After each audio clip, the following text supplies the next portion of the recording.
medida em que os continentes se movem e colidem, vulcões explodem e glaciares avançam ou recuam. Forças titânicas estão sempre em ação, deixando uma trilha de mistérios geológicos. Este episódio apresenta a incrível jornada de um dos metais mais indestrutíveis e valiosos do planeta, o ouro.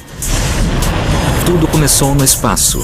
Uma imensa explosão lançou pequenas partículas de ouro a 110 milhões de quilômetros por hora, formando as rochas do nosso planeta. Como minúsculos fragmentos de ouro se acumularam até formar gigantescos depósitos, é um dos grandes mistérios da Terra.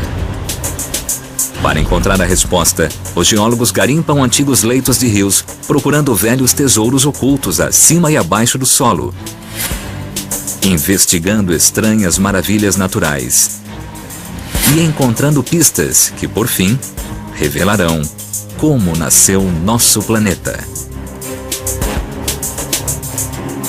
Os físicos descobriram que o rei dos metais foi produzido no espaço, muito antes do planeta Terra existir, há mais de 5 bilhões de anos. Os átomos do ouro e de outros metais pesados formaram-se no turbilhão de uma supernova, uma estrela gigante e moribunda.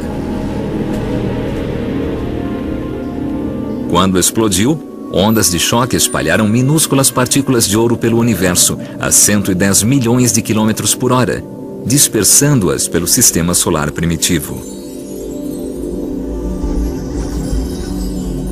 Quando essa nuvem de escombros se compactou, o ouro foi aprisionado nas rochas do planeta Terra em formação.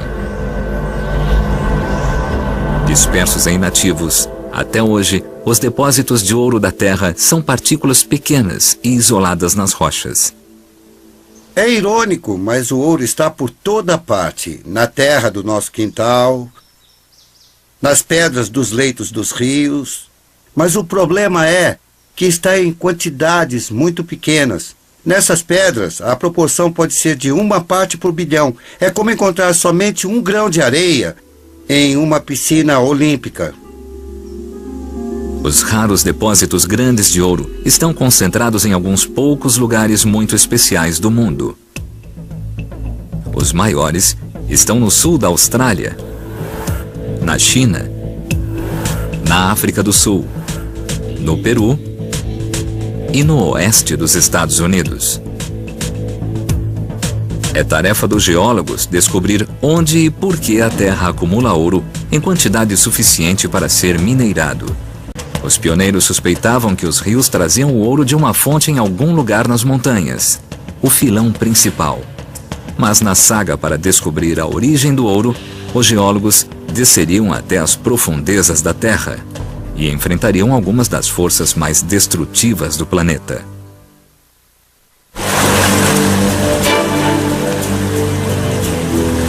No século XIX, mineiros extraíram quase 2 toneladas de ouro dos cursos d'água e leitos de rios da Califórnia, no valor de mais de 80 bilhões de dólares. Mas esse ouro fácil não demorou a acabar. Eles precisavam encontrar a fonte do ouro, o filão principal, e partiram para as montanhas. Era isso que eles procuravam. Um grande veio de quartzo, cheio de ouro, e que se estende por quilômetros através dos campos. Eles conseguiram extrair milhões de gramas de ouro, de fontes como esta aqui. Com a descoberta do filão principal, o garimpo deixou de ser uma busca individual e se tornou um grande negócio. Centenas de minas brotaram em toda a Califórnia e empregaram milhares de homens. Descobrir que força geológica concentrou o ouro nas montanhas da Califórnia foi um enigma que desafiou os cientistas durante décadas. Em 1853, a mina Allegheny abriu em Sierra County, na Califórnia. Hoje tem mais de 1.000 metros de profundidade e 65 quilômetros de túneis, que levam a uma fatia especial de rocha na montanha. Aqui estou eu, no meio do veio do filão principal.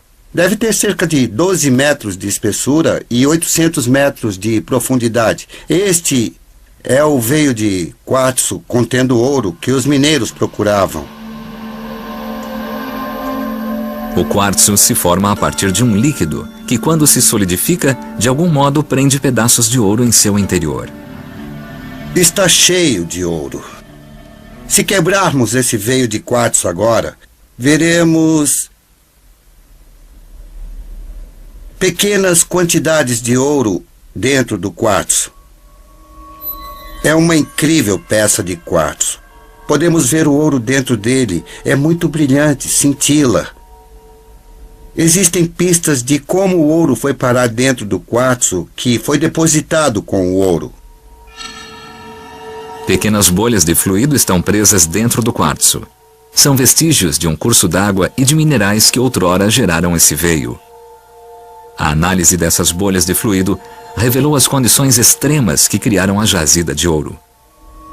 O ouro era depositado a 315 graus centígrados. Era um fluido muito quente, quente mesmo, que trouxe o ouro e o quartzo até esse local e resultou no veio.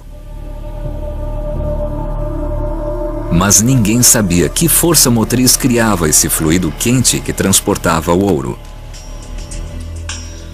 Uma velha pedreira próxima contém uma pista. O veio de quartzo contendo ouro, aqui em marrom, está ladeado por estranhas rochas alteradas.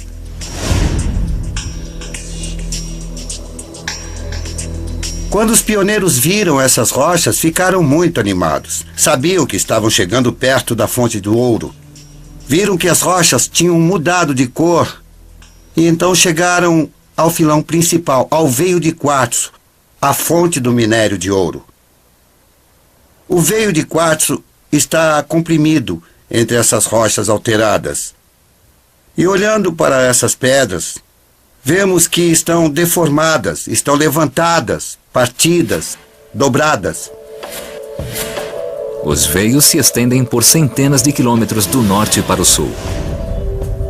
Existem combinações similares de ouro, quartzo e rocha partida em toda a Califórnia. E, estranhamente, todas estão paralelas à costa. A imensa força que rompeu essas rochas também deve ter criado o fluido quente que transportou e concentrou o ouro. Mas qual era?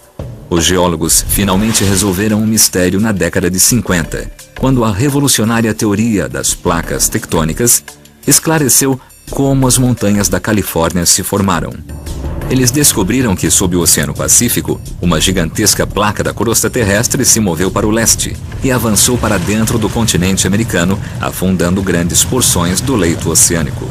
Suponha que esta pedra maior é a antiga América do Norte. Nos últimos 300 milhões de anos, o solo oceânico em expansão empurrou os oceanos e os sedimentos sobre o oceano contra a América do Norte e enfileirou os pedaços de solo oceânico e sedimentos do solo oceânico contra a costa oeste da América do Norte.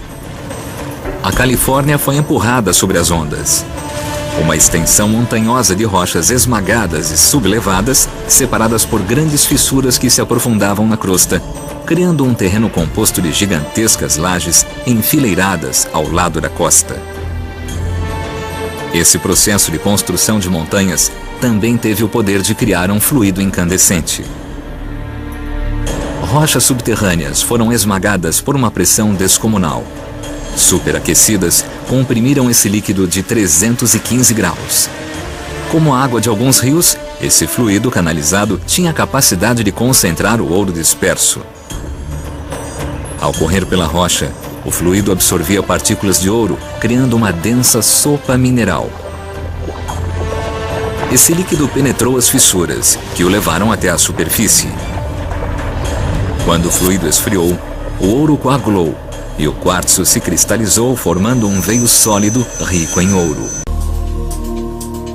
Sempre que placas oceânicas colidem com a borda de um continente, sempre haverá geração de fluido. Além disso, minúsculas quantidades de ouro vão se deslocar e depois se concentrar em grandes falhas e formar grandes depósitos de ouro. É parte do processo de formação das montanhas. Veios de quartzo semelhantes jazem sob as montanhas costeiras em torno da borda do Pacífico, onde o solo oceânico afundou sob gigantescas forças terrestres.